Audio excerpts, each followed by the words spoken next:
Welcome to another edition of James Martell's Coffee Talk, where James, successful publisher, speaker, and author of Online Success for Non-Techies, talks frankly and openly with experts from within the internet marketing industry about strategies and techniques you can use to develop a successful online presence for your personal or corporate brand.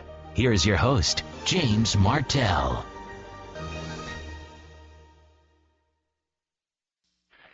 Hi, it's James Martell, and welcome to another edition of Coffee Talk.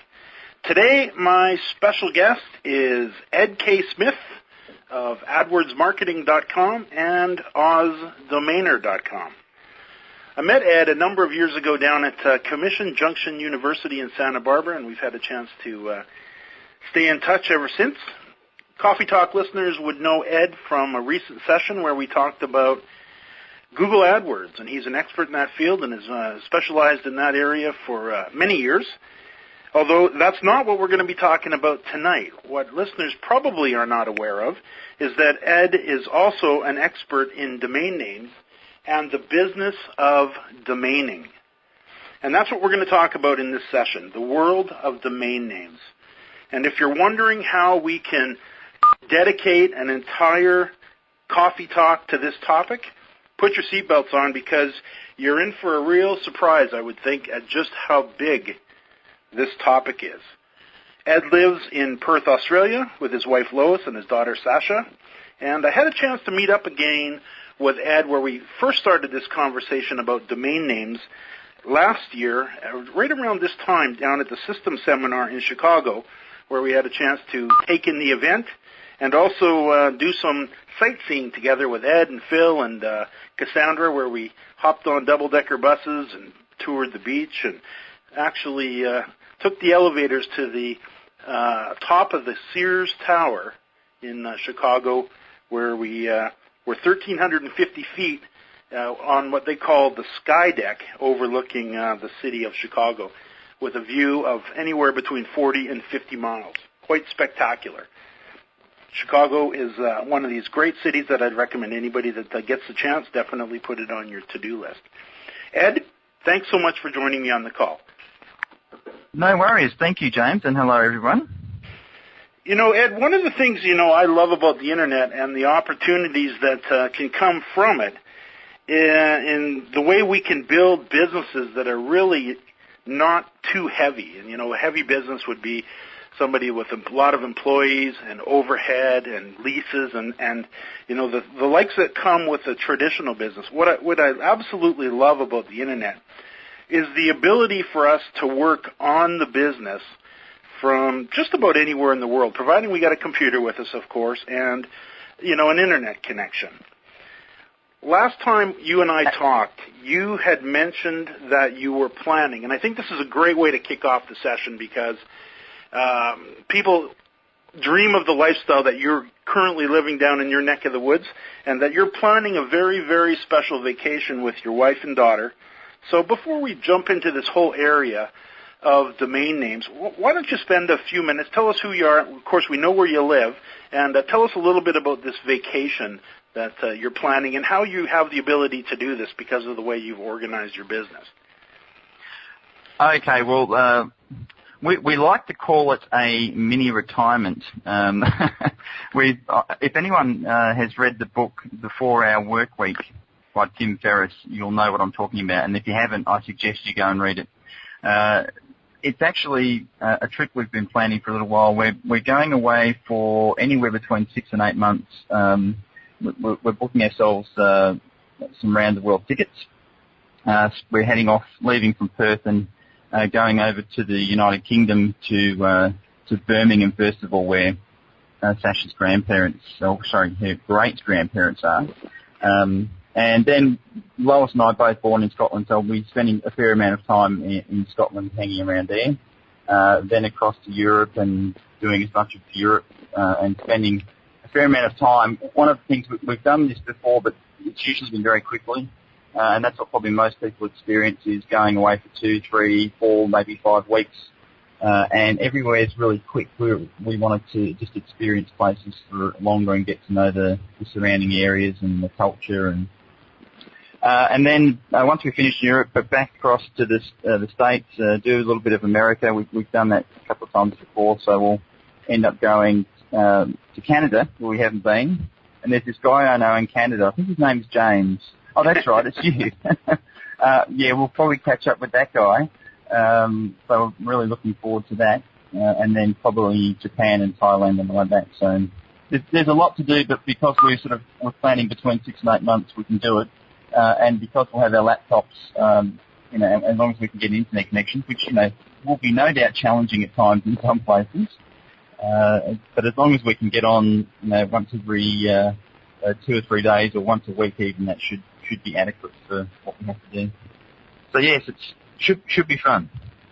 Sounds like quite the trip. I know we had, they actually just left town, Paula and Wanda, who are also from your neck of the woods, down the land down under. And they have been on a 2.5-month vacation, which is coming to an end in the next week or so, where they're actually going to be flying back home. But they packed up their laptops, and they've been all over North America, all over this continent, just having a great time and working as they go. And it's one of those beautiful things that the Internet allows us to do, which is travel and bring our businesses with us, unlike early days where, I may be in construction or running my little local geographically tied telecom business where you had to be here because this is where the business was. The nice thing about the Internet is the freedom that it brings us. So it's just you're a great example of what can be done. A 6 or 8 month trip around the world is probably on a lot of people's to-do list. So congrats to you for pulling it off. Yeah, it should be fun. So but again, as you said, without the ability to work online, a lot of this stuff just wouldn't be possible. And 12, even 14 years ago, when the internet first started, I don't think people even really had the concept of how flexible we'd all be, particularly with the wireless internet that's become more prevalent over the last 5 years in cafes, etc. You can go into pretty much any Starbucks store in America now, and you've got free wireless access. So yeah, it's quite something. So let's jump into this topic of domain names. I know we chatted about it in Chicago last year, and I know Phil and I have been discussing it, and you and I have had a couple of conversations about it since, and it really wasn't something that I had actually even considered as a coffee talk until I had a chance to talk with you about it, as you got into great detail in whole areas that I was not even familiar with. And I thought, you know what, this is very interesting stuff, and we should probably get you on. So it's great to have you, and I think listeners are in for a real treat as I got some questions here for you, and you can talk to us, if you would, about this whole world of domain names. I think probably the place to start would be right at the beginning, and assuming that, a domain name. I remember when I got started back in 1999, how confusing this whole little area was of what is a domain name, how does it relate to the hosting, how does it all tie together, what's a DNS, and I remember just being completely confused about the whole thing. I didn't really know how the pieces fit together. So before we get into some of the really cool stuff, why don't we start off with some of the basics if we could, and why don't you just explain what a domain name is? Okay, well, there's several ways of just explaining what a domain name is, but really all it is a way of identifying a computer on the internet. All computers, when the internet first started out, were assigned numbers, and they called that an IP address, and they still are assigned IP addresses today. So it's basically like the phone number for a computer. It's a way of identifying that computer out of all the millions of other systems that it's connected up with. But what they did to make things easier, rather than people having to try and remember 111.267.478.24, they actually assign a name to that number. So, for example, they would have ozdomainer.com. Now, that has a specific IP address that's connected to that domain name. So it just makes it easier for people to remember a name rather than a number. And really it's just a way of pointing to where that computer is. That's the simplest way. but if you look at it in the sense of like a physical piece of real estate, it's someone's address as well. So does that make sense? Yeah, that makes perfect sense. So when we use some of the terminology, then, such as a DNS or domain name server, what you're saying is every computer has a number, or has been assigned a number, and we use the domain name to simply, they're easier to remember. Obviously ozdomainer.com is much easier to remember than the long version of the numbers. And if you know the IP address and you type that in, you end up on the website as well, just as if. That's exactly right. Yep. Yeah, and it humanizes the whole process.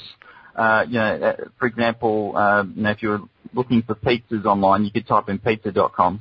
And that is a subject we'll talk about later as well. But, it's easier to remember pizza.com than the whole number. So, but yeah, that's just how it evolved. And, the industry has really got to know that the .com is the main, domain extension.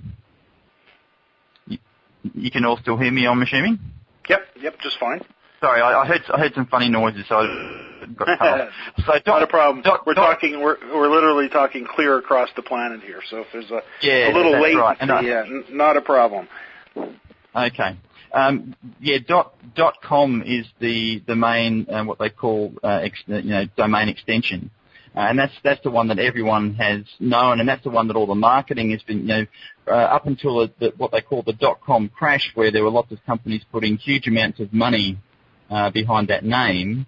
It was a case that everyone was exposed to the .com over years and years and years of marketing. So there's been billions of dollars spent getting people to have that sort of come automatically. They'll type into the address bar at the top of their browser.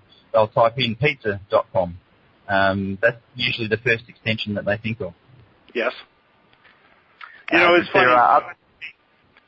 As affiliates, we've been running around the business for almost coming up on 10 years myself. This whole area of domain names, it's one of those topics that if you only knew what you know now back then, what a difference it could have made. And I know early on when we were registering domain names, I wasn't really looking for the holy grail type of domain names, although I ended up with some half-decent ones just by accident, really. I wasn't thinking of the resale of domains and some of the areas that you're currently working on in the business in the area of domaining.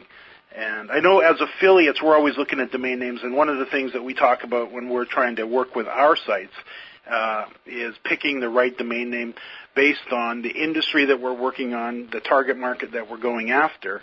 And you do that as well, but you've also got a whole much broader picture of domain names for, I was quite surprised to learn that there's guys out there that have made a big business, out of just purchasing, buying, and selling domain names and various ways of bringing traffic into these domain names. So why don't we get into, why don't you kind of lay the groundwork here as far as, because I know we got some crossover here. We talked about this a couple of days ago when we chatted, where domain names are more valuable if they've got content on the site in many cases, and sometimes they don't. And in our case, lots of affiliates, I know myself, I've probably got, I'm guessing, 180, 200 different domain names.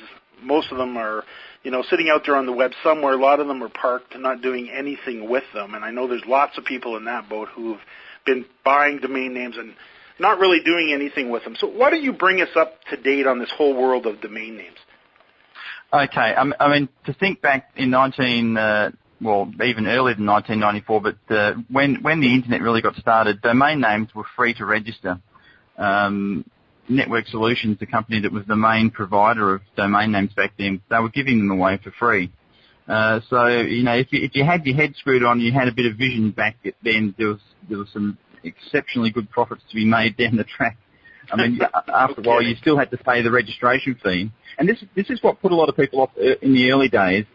Unlike now, where you can register a domain name anywhere from sort of $6.50 up to $8 or $9, depending where you go.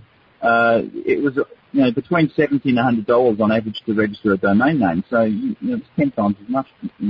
So it was a lot more expensive. So people who really understood what the future of the internet was, and they knew that the domain name was really the first call, that nothing else happens without the domain name, they really sort of took advantage of it. And it was sort of, you had a gold rush mentality back then for the people who really grabbed onto it. And a lot of those people have thousands of domain names in their portfolio. And the rule is the more generic the domain name is, and here's one thing I'll say straight off the bat, do not under any circumstances register a domain name that has anything to do with a company name or trademark or anything like that. Do your due diligence, check that there are no trademarks around a name that you think you're registering, because it could cause you a world of hurt. So in today's society of litigation, just check. You're safe if you stick with generic type domain names that do not have any attachment to trademarks. Just sort of get that out of the way. But people were registering words like, cars, telephone, pizza, hardware, or anything you can think of, any generic term that someone is searching for on the internet. People are registering these words.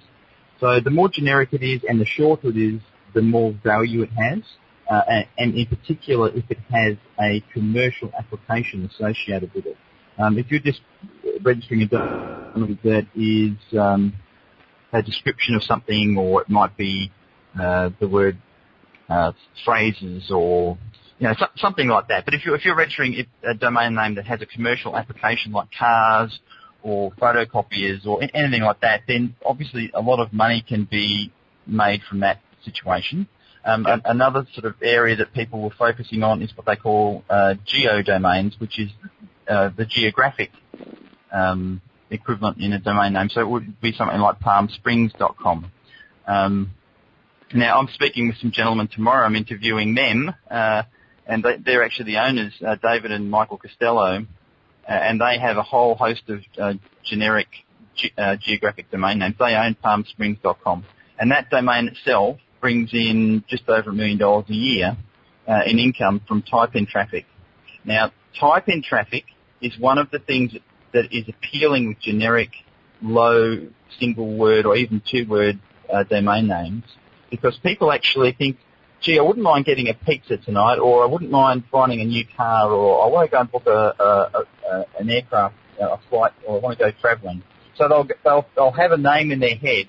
Now, most people will go and do a search on Google, but there's somewhere between 25 and 35% population go directly to the browser bar and type in the domain name, having a guess. You think there's probably something at cars.com, or there's something at travel.com, or there's something at hotels.com, and they just type that into the browser bar. So that's called direct navigation or type-in traffic, and that is where those domains are worth a lot of money.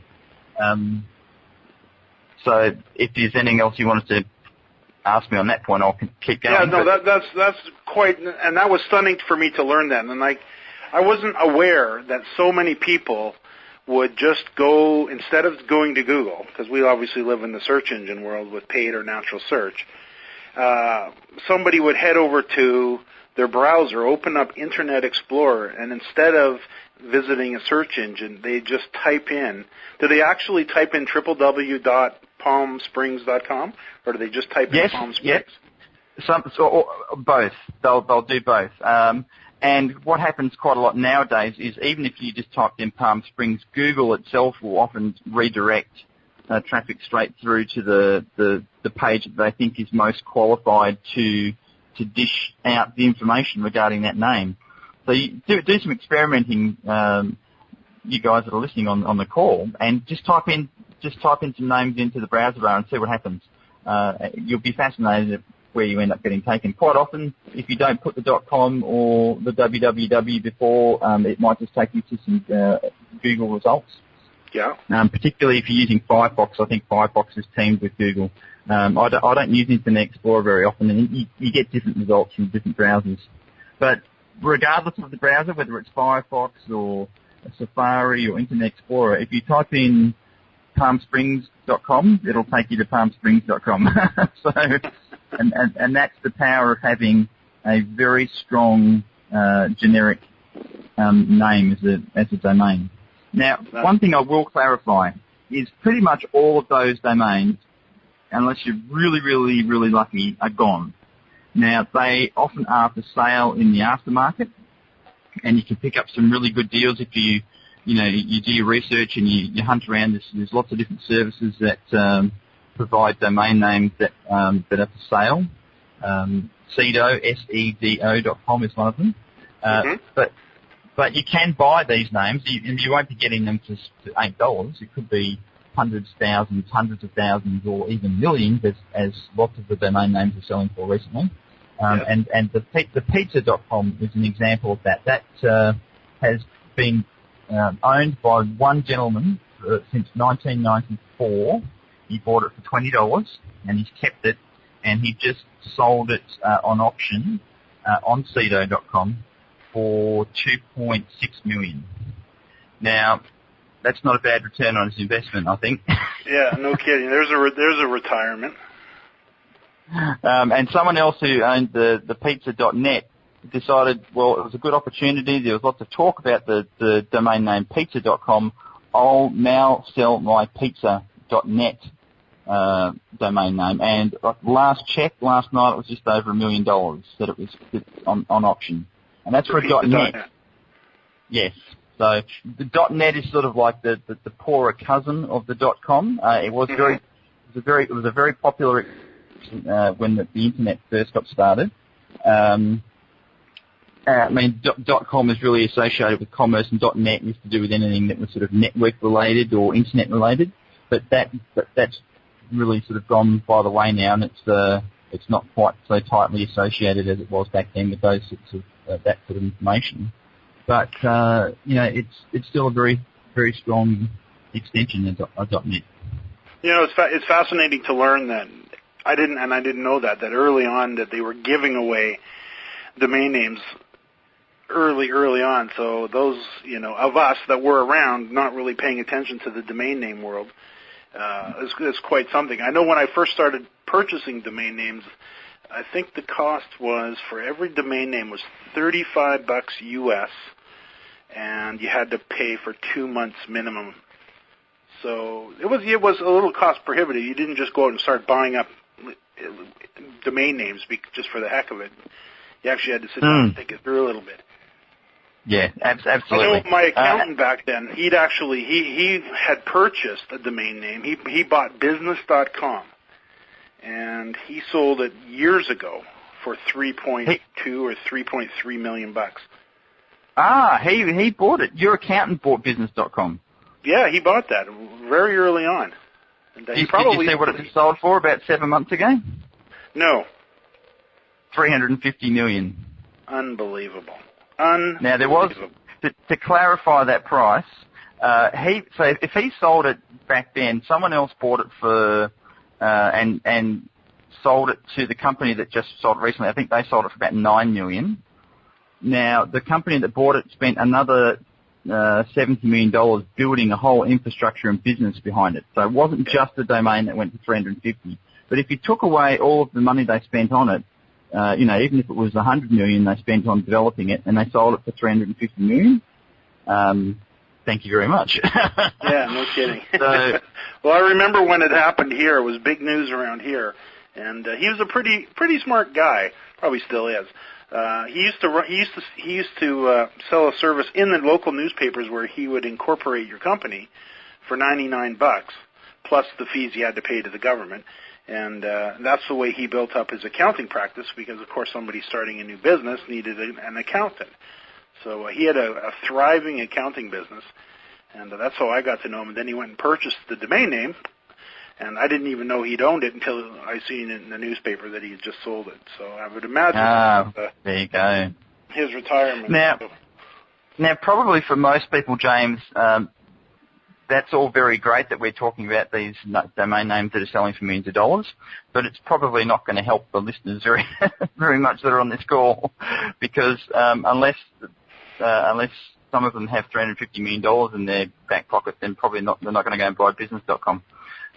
So I suppose it's a matter of giving them some information on what they can do to help them with the purchase of a domain name if they're choosing to go and get one, and how they can apply it to their business. Yes. Now, on that exact topic, in the area, of course, of affiliate marketing and internet marketing, and those of us who have businesses that are buying up domain names, what exactly should they be looking at in that area? As far as, first off, before we get into that, you're talking about the big prices. How do they actually value these domain names? Is there a formula that they use, or how would somebody know? How would they know if they're sitting on a domain name that's actually worth some money? That is an exceptionally good question without an exceptionally good answer because sometimes I sell domain names that I don't think are necessarily worth a lot of money. The auction process, someone else wants it. So a domain name is only worth as much as someone is prepared to pay for it ultimately, like anything that's sold in the auction world.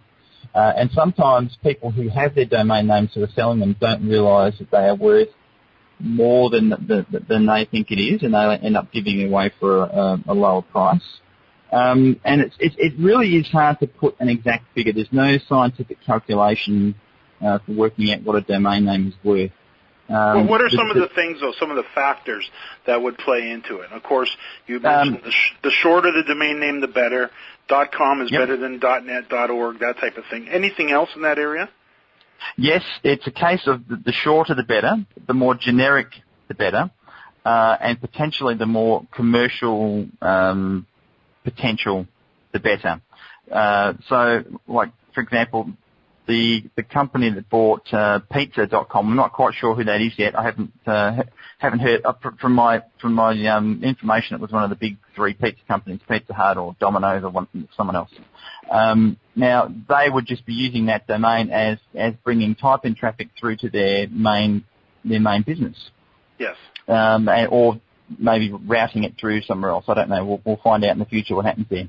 But really, if you look at a domain name, and one of the ways to go and see how popular it is if you go to the Google search page, or if you use the Google toolbar on your browser, just type in a domain name and make sure you use the quotation marks around the name, or it can be a one word keyword, or it can be two or three words with the spaces, just as you would normally type it at the search. Okay. And put the quotation marks, because that will only display that exact combination of keywords. So, say for example, we were looking up domain names, just that word itself. Okay. What that will then do is display how many websites on the internet actually show that combination of keywords on their page, and it will say, look, there's 15,000, 100,000, 2 million. So really, the more sites that have your keyword or phrase showing up on their site, then you've got a better chance of it being of higher value, because it's commonly used by people. Now, that's just one little way just to get an idea on how popular a keyword is. Another way is to use the free tools like Keyword Discovery or Word Tracker. Yes.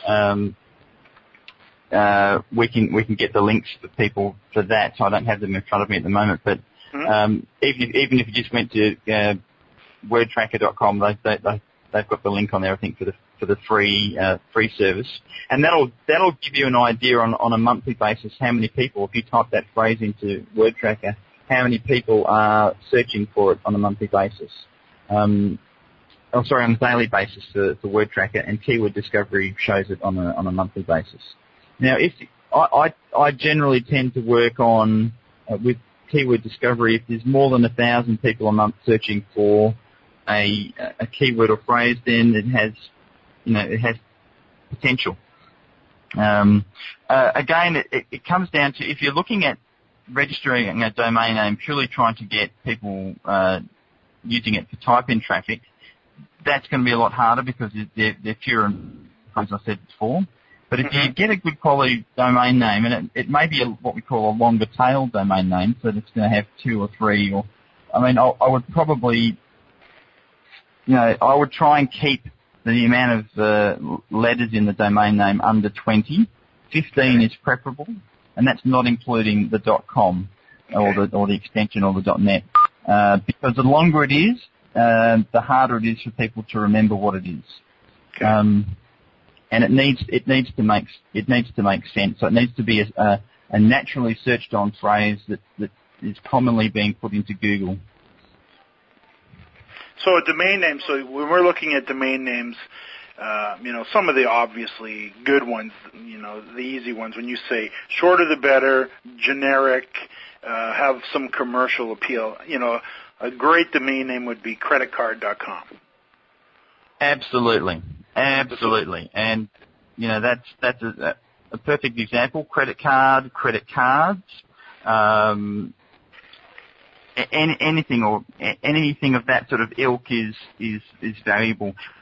One of the good domain names that you can possibly still get these days are domains if you're doing reviews on certain products or services. Like, so if you got credit card reviews, now that'll probably go on. I'm pretty good at guessing what's gone these days, but yeah. But that's an example, or it could be something in your niche subject area with the word review or reviews on the end, if that's what you're planning to do. Now that may not necessarily get searched on a huge amount, but if you have a domain name that has a strong keyword relevance to it, then that's going to help with your search engine optimization. As you've been teaching for all these years, even if the keywords have common, that is potentially good for the search engines. You won't get any, probably practically no type-in traffic at all or direct navigation, because it's very unlikely that people are going to type in credit-cards-reviews.com as a naturally searched on direct navigation. So, you probably want to not register domains with hyphens if you can avoid it. But if it's only for the purposes of search engine optimization, it's still completely and utterly fine. One of the things that we've been doing over the last, I would say, probably 18 months, and it was actually Phil Watkins' idea. It was kind of approached me with, and I thought it was a brilliant idea. And that is to what he called box in your domain names. And this really applies to us as affiliates and to, I guess, any business owner who is wanting to protect themselves from their competitors. And I've had this happen over the years where I would register a domain name, and then all of a sudden my competition would register half a dozen domain names that are very similar to my own domain name. So what we've been doing for quite some time, Arlene just did it with her site. She just built a website called epilepsymoms.com. And the first thing we did was register the .com, the .net, the .org, and epilepsy-moms.com. Just to kind of box in the domain names around it, so the next person coming down the pipe that wants to compete with her, they can, but they're not going to be able to use a similar domain name. Yes, excellent idea. And look, it's a very, very viable thing to do. If you're only focusing on a couple of projects and a couple of domain names, then that is definitely the thing to do, and that's a wise move. Just removes that chance. One thing I will say to people is if you're going to be spending a lot of time and a lot of money developing a website, and what I'll go through in just a sec is just a few variations of what domainers are and what they do, because there's different levels of domainers in the industry. One of the things, just to make sure that if you're going to spend a lot of time and money developing a domain, make sure it's a .com, or the next minimum best is make sure it's what they call a CCTLD, which is a country code top-level domain. Now, a normal top-level domain is a .com, a .net, a .info, a .biz. But if you're spending all this time and money to build up a site, really work on the .com if you can get it, because all you'll be doing, if you build up a really strongly branded site and people know it, then potentially if you've got a .net rather than a .com, the person that owns the .com is going to be benefiting from people going back to that site sometime in the future, remembering that name, but they've just automatically stuck the .com in front of it. Now, that's a fact. Sorry, go ahead. No, that's okay. No, I was going to say I have that happen to me on one of my sites. I've got the website called talk.ca, And I'll tell somebody to go to talk.ca, and I'll get an email back from them. I went to your site and I couldn't get through. I couldn't find it. And they says I went and I typed in talk.ca.com, and I can't find it. Yeah. And I don't know why it is, but they just happen to tack on that little .com on the end of it, and that kind of doesn't work. It's 10 years of Madison Avenue branding. That's what it is. The .com has had literally billions of dollars put behind it in marketing.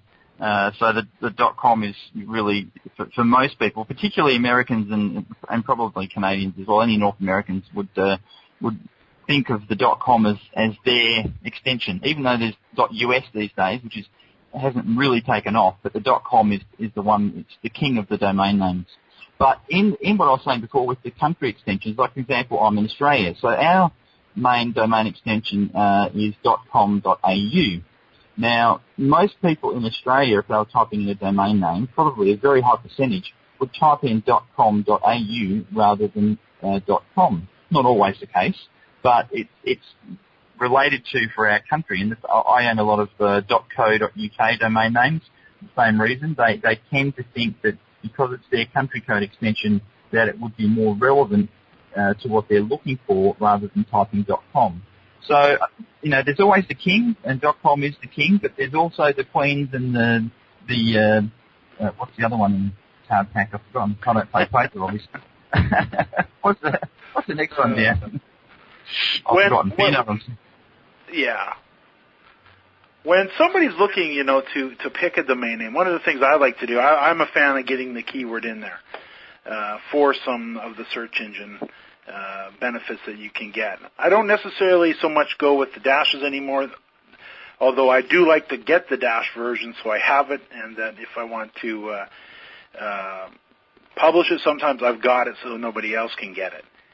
Yes. I also find that, it's amazing how many times I want to go register a domain name, and you realize that, I assumed that it wouldn't be there. We're sitting there talking with Charles Johnson, host of the Affiliate Buzz, and we're looking to come up with a domain name for a site we were working on for the boot camp. And he says, well, why don't you register freevideolesson.com? And I'm thinking, there's no way freevideolesson.com is going to be available. So I went and did a search. Sure enough, it's available. I registered the .com, the .net, the .org, and the dash version of it as well. So it was a good lesson to me that I had a tendency to think, all of the great domain names are gone. And that's not, for what we were wanting to use it for, it was the perfect name. Yes, yeah, and that is the thing to remember. Just because a lot of the premium single word or two-word domain names have already been snatched up, it doesn't mean that you still cannot register and when I call a new registration, something that hasn't been registered before, or maybe the domain that has been registered and has been dropped, which is something, and I've picked up a lot of those. There's a company or a website called dropnames.com. What was it called? Dropped names or name drop. Hang on, I have to double check that. Bear with me a sec. I'll come back to you on that one. But there are several companies out there that provide lists of domain names that have come back to marketplace. But again, never assume that it's not available. Go and use your domain registrar. I mean, GoDaddy.com is perfectly fine, or Namecheap.com. Any of those registrars will tell you whether it's available or not. And if it is, hey, go and grab it if it's relevant to what you're wanting to do. But yeah, it's very, very important to try and take the others off the market as well. So, I know when we were looking to register a domain name for my new kit car site, probably, I guess getting on to a year ago now already, or maybe 8 to 10 months ago, we're trying to sit down and come up with ideas for the domain name for that website. And I started looking at the obvious stuff, kitcars.com. And of course, all of that stuff is gone. And then Arlene, she's actually quite my wife. She's brilliant at picking out domain names. So she says, why don't you get kitcarconnection.com? That's a good one. As soon as she said it, I loved it. And it was available. So why don't you talk for a second, if you could, about getting a keyword into the domain name for the topic. Again, her other website, epilepsymoms.com. It's nice to have, for a variety of reasons, and maybe you could touch on it, a variety of reasons why it can be beneficial, maybe, and we could cross over to the paid topic for a minute with paid results over at Google AdWords. But what are some of the advantages of getting the keyword phrase, or at least one of the words in the domain, like epilepsy moms? Okay. Well, if you're a mother or a father even, and you are searching for something to do with epilepsy regarding your children, if you went to that or you saw that domain name, would it resonate with you? Would it make sense? I mean, if I searched on something of that ilk and ended up on maryjoesite.com, or something that, okay, the subject matter underlying the domain was the same, but if the domain name didn't reflect anything to do with what they were searching on, there's a very good chance they didn't put any attention. So if you can somehow incorporate that keyword-rich phrase into the domain, then it's just going to make sense when people look at the name, look at the site, and think, okay, this is the subject matter that I've been looking for. So it's a common sense thing, but a lot of people just they don't really understand the association with the name and with the subject, that it's important to try and match them up. And that goes with the paid advertising that you were just mentioning. It's very, very, very important, in particular with something like Google AdWords. If you're trying to advertise a site, the stronger the name is of that site, because it's displayed the URL web address on the advert, the better chance you have, and usually you'll get what's known as a higher click-through rate. So more people clicking on the ad quite often can purely be a factor of the fact that the domain name makes sense and is very closely related to, or if not the same as, the keyword phrase I've just typed in. Now, if everyone wants to go, you can all still hear me, I'm assuming? Mm-hmm. Okay. Yep. So sometimes it goes quiet, and I'm not sure whether I've disappeared or not. I'm a bit paranoid because I'm on Skype. We're using technology here. So, one of the places to go to and have a look, is the one I was trying to remember before, is SnapNames. So SnapNames.com, and that has a very good aftermarket system. They have auctions and all sorts of stuff happening there. Now, if everyone goes to that main page at snapnames.com, you'll see down the bottom there's a list of featured domains. And one of the tests that I always have, and I speak to a lot of my friends and business associates quite often before I register a domain name, unless it's really, really obvious that it's a good one. But I'll say to them, what do you think this website is about? And if they can't tell me straight off the bat what the website's about, just from knowing the domain name, then I won't register the domain name. Okay, here's an example, currencyvalues.net. Okay, that's pretty obvious what that's about. Currency values. Paymentcalculators.net. Yep. Discount NY Hotel. Free Medicare cards. Free Medicare cards, So, I mean, you can see what I'm saying now by the fact that the domain name makes sense. And you can look at it and pretty much know what it is. Healthpractitioners.org, et cetera, et cetera. Now, one of the things to keep in mind, because a lot of people may be used to looking and using the Overture keyword suggestion tool, or using goodkeywords.com, the software you can download that extracts that information from Overture. Quite often, the keyword phrases that you'll no doubt notice, James, they get mixed up in Overture. They back to front, or the word that should be at the front is in the middle. Have you noticed that? Yep, all the time.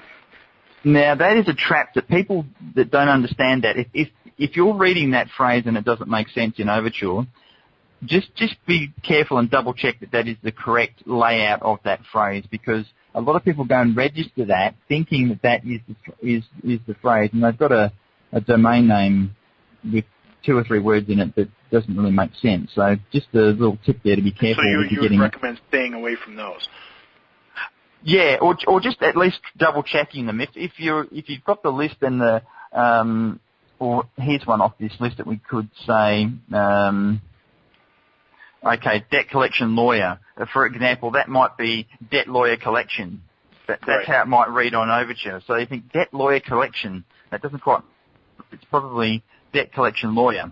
You know what I'm saying? So there's a little bit of common sense required, and then just think, okay, I'll just double check that phrase in something like the free word tracker tool or good keywords tool to make sure that the phrase is correct, and put it into the Google search bar as well. So I notice, when we're out there looking for domain names, I personally always go over to Domain Maniac or oneandone.com and start typing in potential domain names for the topic that I'm looking at. I really never considered heading over to a company like snapnames.com to find domain names that are for sale. So this is something, that's just not, that I haven't done, typically because I'm a little cheap. But I'm quite surprised. These prices for some of these domain names, they're, for somebody that's just getting started that may not have a little bit of a budget, there might be a little bit, but there's some pretty good domain names here that aren't that much money, like companyfundraiser.com. That's a pretty nice little domain name that's for sale. Absolutely. A fantastic website could be built. And that is one of, there's heaps of companies like this with snap names. They're not the only one. There's a whole host of them out there. But this is so you did a Google search for domain names for sale, or what would the keyword phrase be where we would find this type of site? You could search probably dropped names or keyword or domain name options. Expired domain names. Expired domain names, yep. Any of those, and these would be good domain names for sites that probably already exist. So it's a good example. So any of those. Now, one of the main companies that will probably the biggest that has an aftermarket is Sedo. So sedo.com. So sedo.com. They are. Now we haven't even touched on this, but we'll go there in a sec. They also what is called a parking company. Now you can put your name on there for sale. You can buy names from them, or you can park your domain name. Now, parking a domain name is a way of monetizing a domain name. In particular, it is effective and probably really only effective for domains that have direct navigation or type-in traffic. So if you're someone that has dozens of domain names that you own, you obviously can't develop them all and build a website around them per se straight away. It takes time and effort to do that.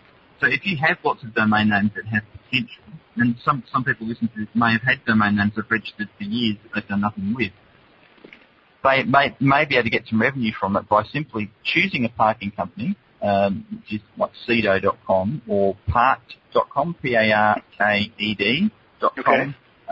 Namedrive.com is another one. They're some of the ones that I use.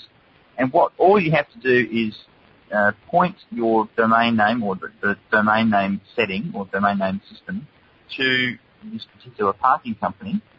And what happens is any direct navigation traffic that comes through from people typing it into the browser bar and going to that page, they have ads displayed, similar to Google AdSense ads or Yahoo ads. And what they do is display those ads for you, and usually you can control some of the background information on the page, like the keywords and the meta tags and pictures and stuff like that.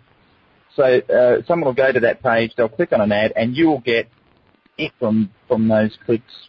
The parking company keeps on average between 25 to 40%, depending on who you're using, and you get the rest. Now, that's a simple way. If you've got a good domain name that gets a lot of traffic that you don't have time to do anything with, rather than just leaving it parked at your domain registrar and not making yourself any money, probably only benefiting the registrar company, you can actually point it to these parking companies. Money potentially will come into you from the advertising, and at least hopefully it's washing its face for its registration every year of $6 or $8 or $10, however much you're paying. That's a good point. So what you're saying, just so let me go back with you on that just to make sure I understand. You're saying if you've got domain names that are hanging around, you're not really doing anything with them, and you think they've got the potential for type-in traffic, meaning somebody's just going to go to their browser and type in a keyword phrase in their browser. Yes. What you're saying is take your domain name, point the DNS, which is the domain name server, and you do this within your domain registration account where you've registered that domain name. Point it to Sedo, for example, SEDO.com. They will put up a page for you on that domain name. Now, anytime somebody lands on that particular page, however they get there, and if they click on, for example, the Google ad, you're going to earn 75%, or they're going to take a little piece and you're going to earn the majority of it. Correct. So this is the way that you can monetize domains that you're not currently doing anything with. Yes, and just to be clear they're usually very strict with their policies. They don't allow domain arbitrage in the sense of you parking your domain name with them and then doing things like Google AdWords or paid search directing traffic through to that page. They only allow it to come from natural type-in traffic, or in some cases if there's links from other sites pointing to that page, that's fine as well. So you just need to check their conditions. And they all vary from time to time, but most of them won't let you actually do any paid advertising. This is purely for direct navigation. But look, it's an excellent way of taking advantage of your thing rather than sitting there doing nothing. Yeah. You know, another interesting thing on the topic of domain names that, you know, I did early on, and it's probably a good recommendation too, and maybe you've done it as well, but I went and registered when they were still available, I don't know, 5 or 6, 7, 8 years ago, all of the names of my kids, our kids. Shelby Martell, Adam Martell, Justin Martell, Victoria Martell, all the .coms. I didn't do the .nets and all those because I figured there is only one AdamMartell.com. There is only one JustinMartell.com. Yes. Although we haven't done anything with them, I renew them every year because eventually they're going to want their own names. And if they're not available, they'll probably never get them. What a great dad you are. Well, they may have to buy them off me. I didn't say I was going to give them to them for free.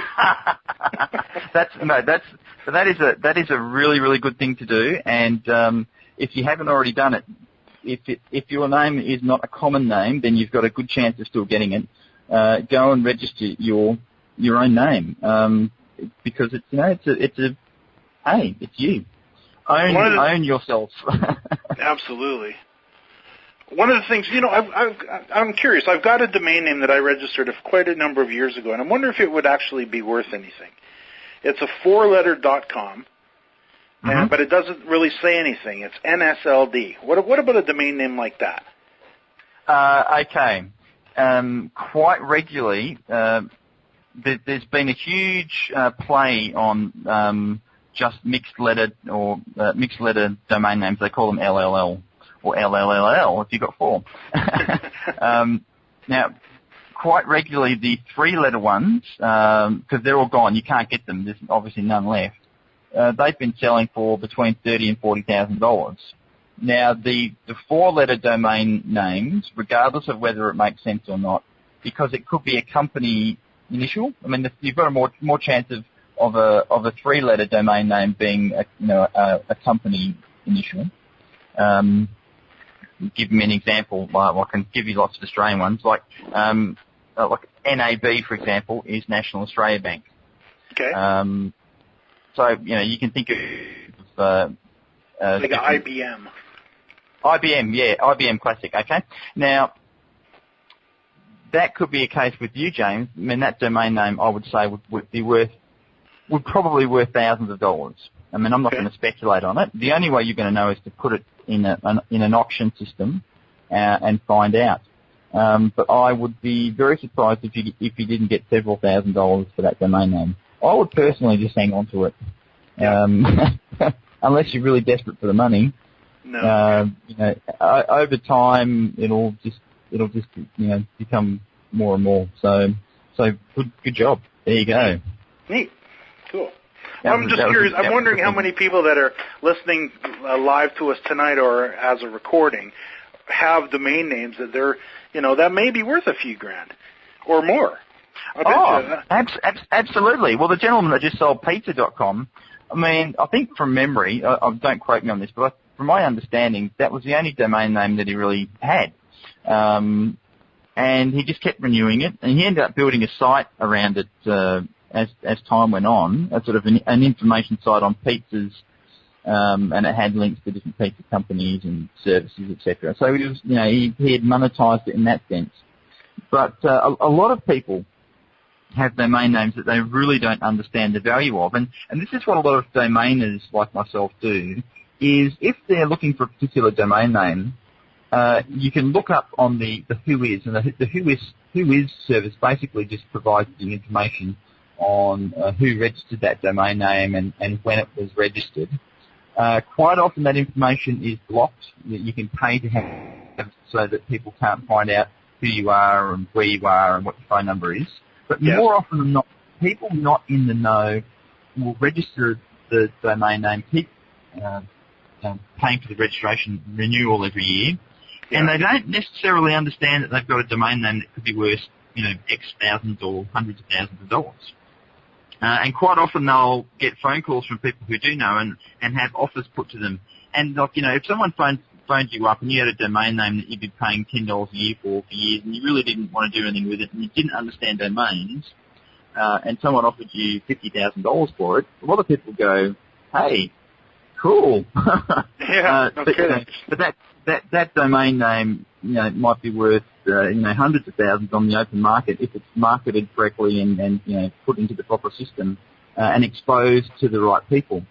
Some people might say that's a dishonest thing to do, but I suppose it's business, and if one person's happy and to sell the domain and that's what they're prepared to pay for it, then hey, great. Absolutely. So look, it's a case of there's another really good domain aftermarket service that GoDaddy has. And so if you go to GoDaddy, it should be on there. I think they call it the let me just look that one up. I think it's called the Domain Name Aftermarket. Domains here.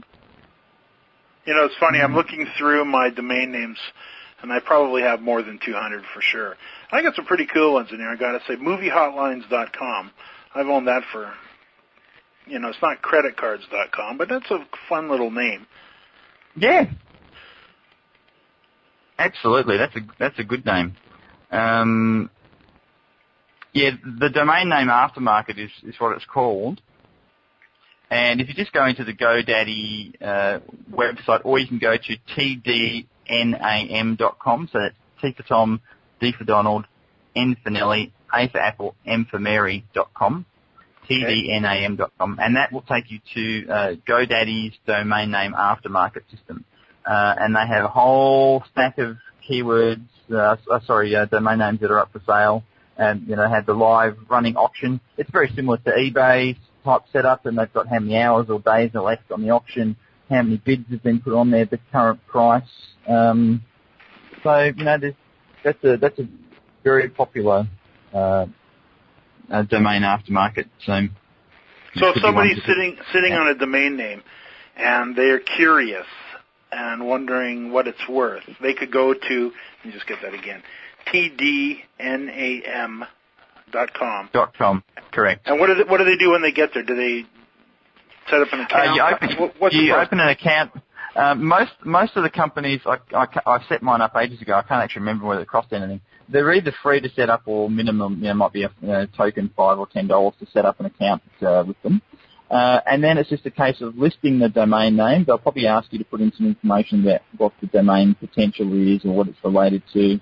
And they'll ask for a price that you want to sell it for, and you can also put in a reserve price like any other sort of auction system. So at least if it doesn't get to your price point, and then you've lost nothing in it, and you can reassess it down the track and put it back up for auction again. And I'm looking at one now, toybuilders.com. That's up for sale for $50,000.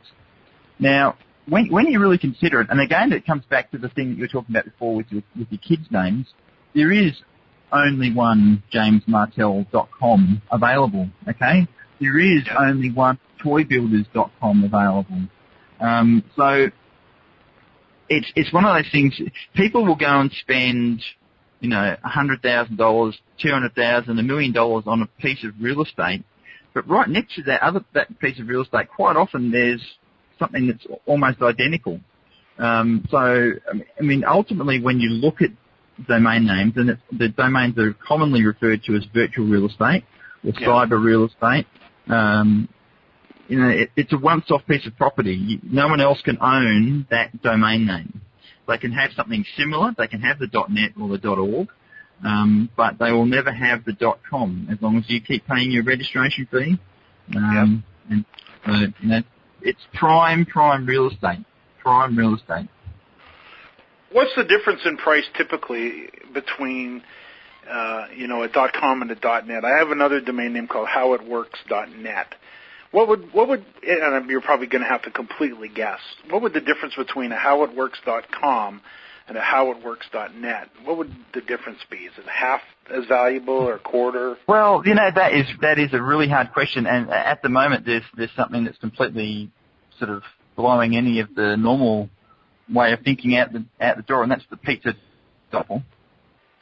I would never have thought that pizza.net would be selling for over $1 million. I'm not quite sure what the current price is at the moment. I haven't checked it since sort of 24 hours ago. .com sold for 2.6, and .net is at over 1 million. So it's more than 1/3 the price of the .com. Now, quite often numbers are bandied around for a .net being sort of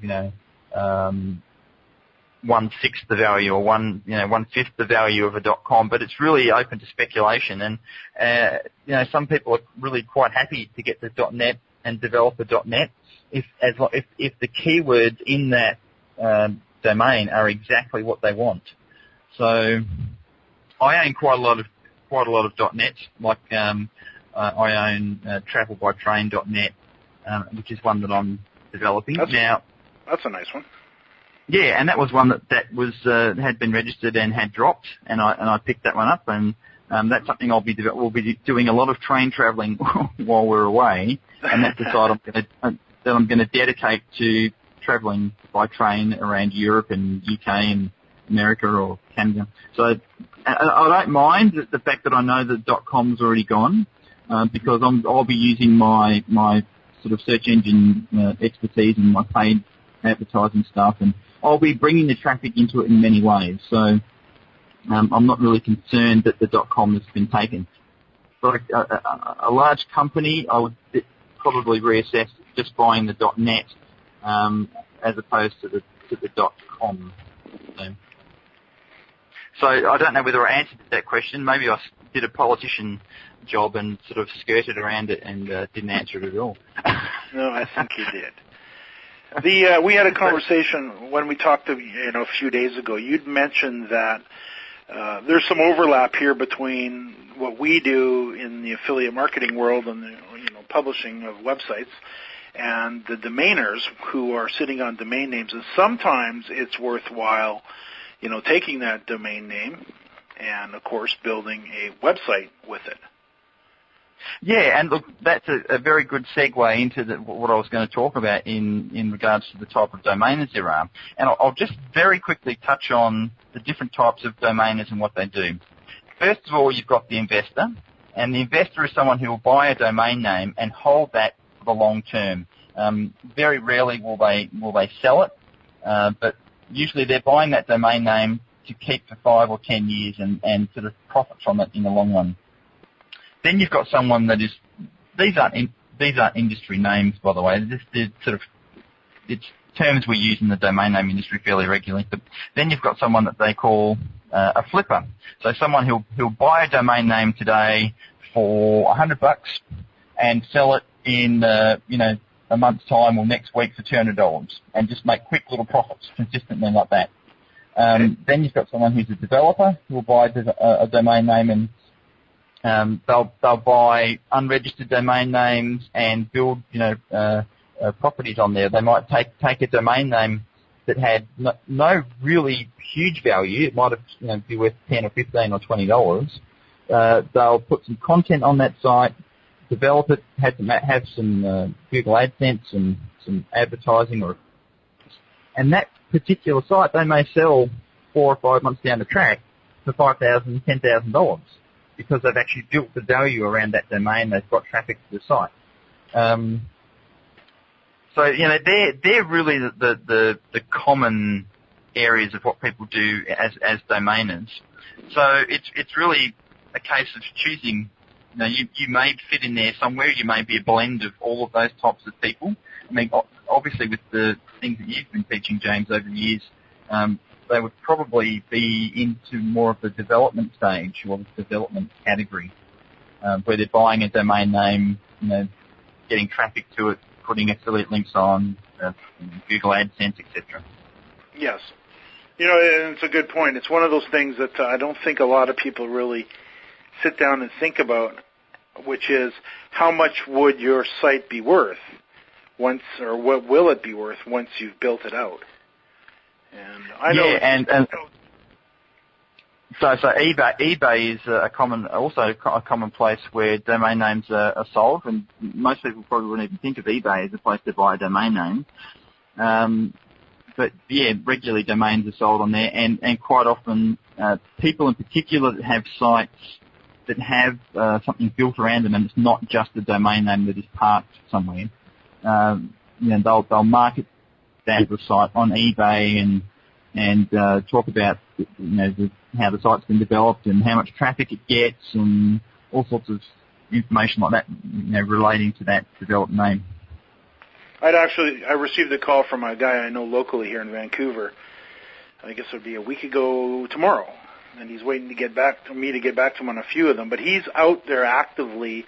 I guess what you call them as developers, and he approached me to buy a few of my sites that I'm not doing too much with. And, right.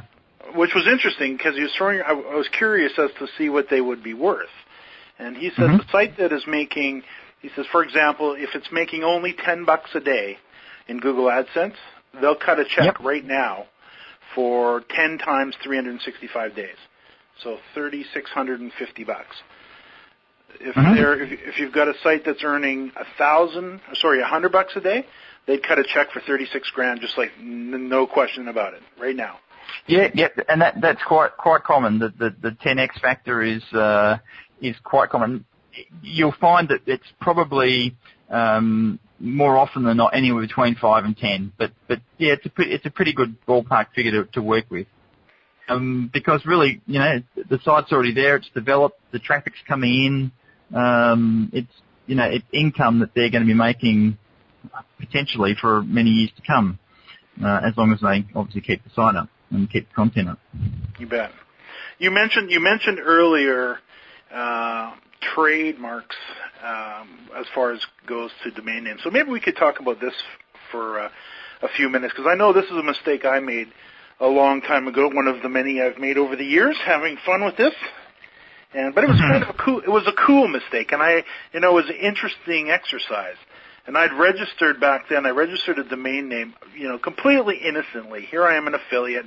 I'm representing Capital One Visa, and I'm marketing cars. I got great search results, and I registered the domain name CapitalOneVisa.net, because obviously they had the .com.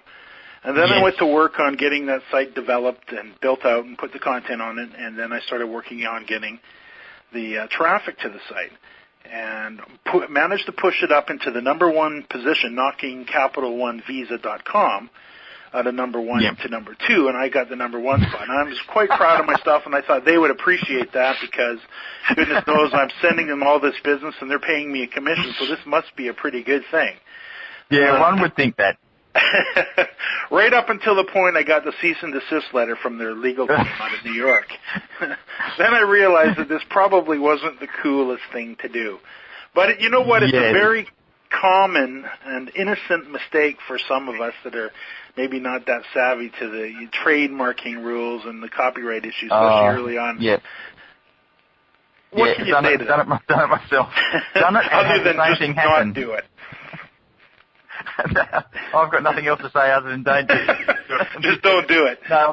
No, I'm serious. It's not worth it, because not only you were very lucky, because if you really do your research, and I'm putting a disclaimer up here, I'm not a legal expert, so seek legal guidance from someone before you action any of what I'm saying. Yes. In particular, the United States, as we know, is quite high with the litigation side of things these days. Yes, they are. The rest of the world is following rapidly, and down under we're not sure. And you got off lightly. How long ago did that happen that you got the cease and desist, or it was a few years that would ago? have been 2002. Okay. Well, nowadays, what is happening is that you're getting that letter, plus you're getting sued for $100,000 for loss of income because they didn't have that domain name, or you're using their domain name. So no, there's really no other answer to do not do it because it's not worth it. Do your due diligence, because sometimes if you think you're registering a phrase that, oh yeah, that's generic, or no one has that, go to the trademark research places. I don't know the domains. I don't have them at my fingertips. Sorry, but if you do a search on just like trademark search, or go to the USA.gov site, they've probably got a link on there for trademark. Okay. But make sure, however you find out, make sure that that particular phrase or word or whatever it is not trademarked or trademark pending or whatever it is. Because it isn't worth it. It is not worth going down the process of even coming close to upsetting a company that has a trademark.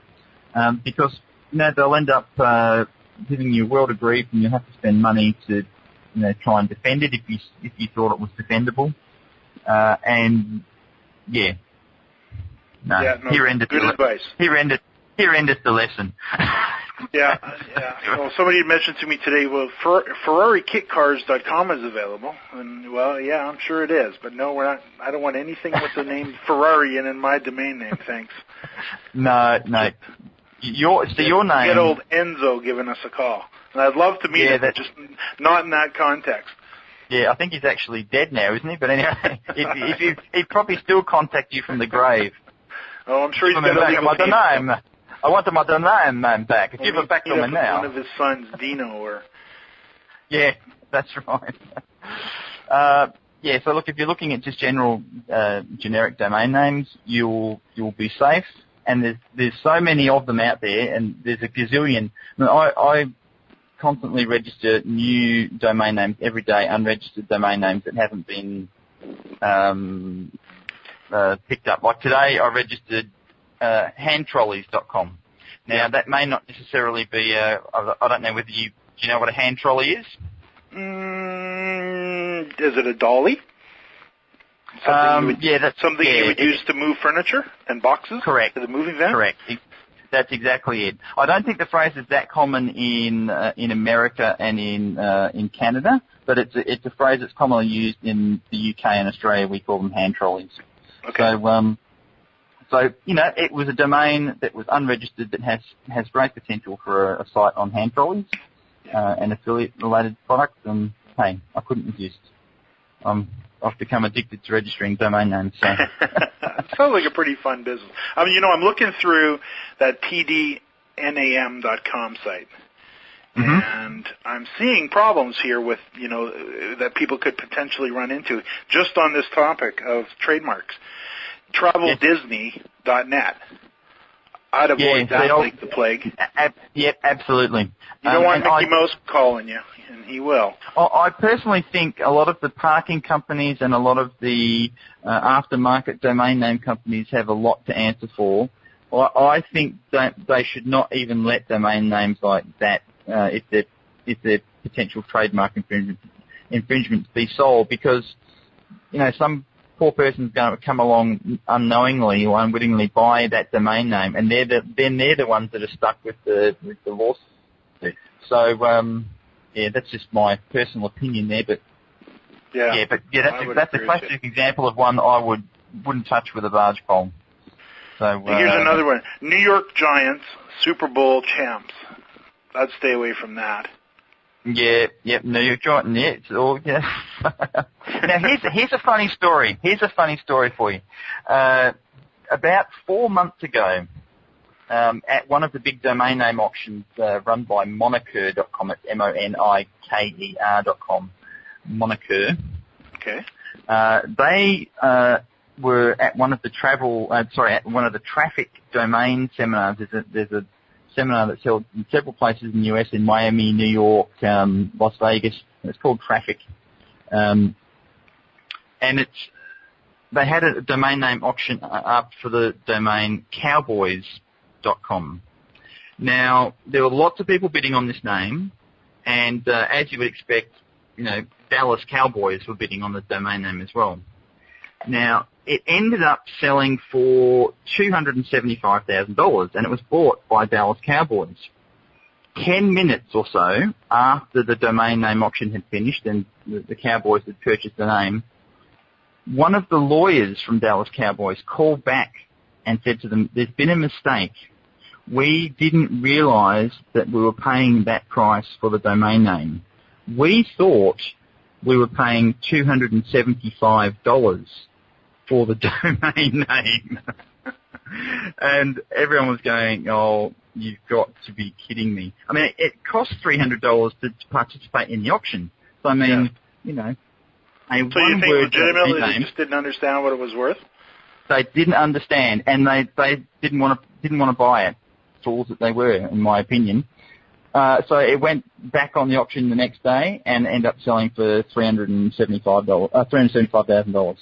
And it was bought by a syndicate of several domainers. Now, that's a classic example of a company not understanding the power of having a generic domain name. Necessary. Don't misquote me here in this regard, or misunderstand me, I should say. It is not necessary to have a good domain name to have a good website. Look at companies like YouTube, or and look how massive those companies are that are all bought by Google now. Google, I mean, it's not a generic phrase. They've built up branding and they've built a business based on just the popularity of their product and service. So the domain name is not the critical factor in having a successful web business. Just wanted to make that clear. But it is very, very, very powerful and very, very helpful if you do have a good domain name. It just gives you that extra credibility. But, for example, a company that really understands the power of a domain name will go and register the generic equivalents. Like if you typed in either baby or babies, I think it's baby.com, that should take you to Johnson & Johnson. If you type in loans.com, that will take you to Bank of America. So companies that really understand the power of a direct type-in generic domain name will register it. And I've often registered hundreds, if not thousands, of these domains, and all point them back to their main business website. Because that way they're getting free traffic forever and a day.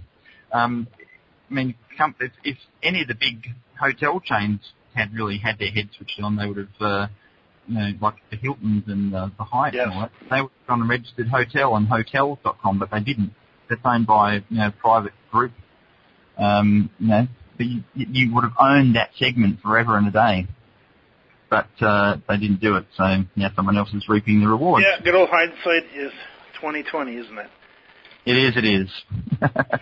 Why don't we wrap this up a little bit and kind of bring it back into context, if we could, for those who are maybe brand new to the business and they're affiliates and they're getting warmed up, they're getting started. Now they've heard us talk a lot about domain names and really a different business than what we are typically doing over this end of the pond.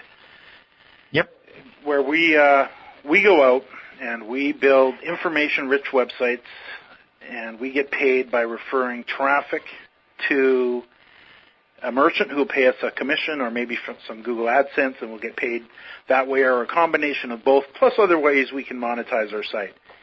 Somebody that's coming in that's looking at this thinking, okay, I need to get a domain name for my site. We've talked about boxing in the domain name, meaning epilepsymoms.com. You might as well get the .net, the .org as well, plus get the dash version of the .com.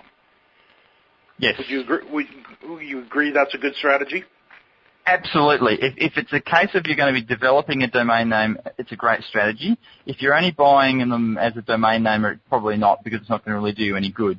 But if you're actually developing a site and you want to try and protect it or box it in, as you're saying, then yes, that's a fantastic strategy, because it just eliminates the use of other domain names that could be potentially mistaken for your site. For those who have existing domain names that are thinking that they may be interested in selling them, you're suggesting they can head over. Which one would you recommend they go to? You said cdo.com, tdnam.com. Which one would you recommend highly? I recommend either of them. I mean, I use both. Also, I guess you can put your domain name up for auction at both. I think they have regulations that you can only have it listed at any given time with one, most of them. Okay. So you just want to check with them on that, depending on who you go to. But Cedo is actually, they're the largest domain name aftermarket company. So that's an excellent place to start. And they do all the domain name payment escrow management side of things. So they'll take their cut on whatever you sell it for, and that varies depending on the price that you sell it for. But what they'll do is quite often, like if you're just selling a domain name on eBay, there's not really an escrow system set up there, because you'll go and pay money or transfer the domain name to someone, and then you're reliant on them making the payment to you. Whereas with systems like Cedo and Domain Name Aftermarket, they'll actually make sure all of that goes smoothly and not hand over the ownership to either party until it's all done properly. So you sort of protect yourself there. So either one of those is a great place to start. There's lots of good information on those sites, but I would probably start with Cedo as a good place to go. So before we wrap it up, and I'd like to get your contact information for everybody, because I know you do some great podcasts on this exact topic for those that may want to dig in a little bit more. Anything else you want to share before we call it a call? Oh, look, I think it's just use your common sense and don't go mad. Look, if you're getting into domaining as a business, it's fairly involved. There's a lot of work, a lot of study. I mean, I spend hours and hours and hours and hours a day researching, reading, and all that sort of stuff, and it's something that I really enjoy. But if you're really just trying to find a good domain or a few domain names to work on and develop, just take your time and before you jump in, make sure that everything lines up and makes sense before you go and spend your money. I mean, if you can get a domain name that's unregistered off the cuff, then fantastic. Otherwise, if you're going to be paying hundreds of dollars, just do your due diligence, make sure there's no trademarks, anything that could possibly come down to bite you in the backside later on. Yes. And definitely try and stick with the .com, or if you're in a country like Australia or UK or try and get also your country code extension, so .com.au, .co.uk, etc. Yes. Well, Mr. Ed Keay-Smith, thank you so much for joining me for Coffee Talk. Before we go, maybe you could share your website with us, so for those who want to go listen to your podcast and learn a little bit more about domaining, would you share that with us? Yeah, it's ozdomainer.com. So OZDOMAINER.com. ozdomainer.com. There's podcasts on there. I interview lots of different people in the domain name industry, so including yourself. So feel free to go over. If you've got any questions, you can either put a note down in the comment section or send me an email at ed@ozdomainer.com. Very good, Ed. Well, thank you again for joining us for Coffee Talk. And my pleasure. You betcha. Okay. Thanks, brother. Take care. You betcha. Bye-bye. See you all. Bye-bye.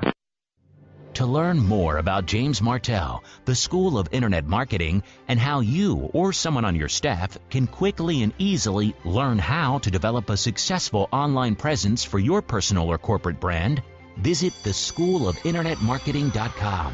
That's www.theschoolofinternetmarketing.com.